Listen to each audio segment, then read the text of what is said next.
The killing of a 7-year-old boy at Pipeline Estate in Nairobi, allegedly by the police during last Tuesday's protest by NASA supporters, has put the uniformed officers on the spot.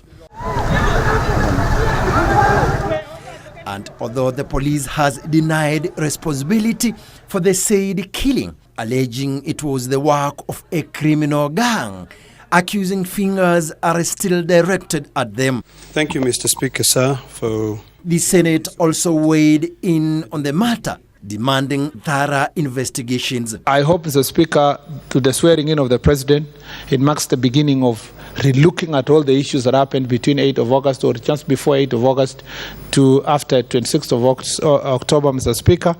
And, Mr. Speaker, no other life will be lost. And that when we talk about life, it is a concern of both sides of the political divide. Thank you, Mr. Speaker. But also investigate how men in dreadlocks have been wearing police uniform and appear to be discharging police duties. Because in my whole life, Mr. Speaker, I've never seen a police officer in dreadlocks. Senators from both the political divides buried their differences to roundly condemn what they called an unbecoming police brutality on unarmed civilians. Mr. Speaker, sir, the damage the police brutality has caused during this electioneering period alone is unacceptable and only validates the agency's long image as a service packed with rogue officers and in their need of reforms. There is no Jubilee life or NASA life. The sanctity and that must be looked at by the committee. So, Mr. Speaker, I would highly recommend that it is time to look at the curriculum that our officers are taken through at training, ensure that there are constant, regular and consistent refresher courses.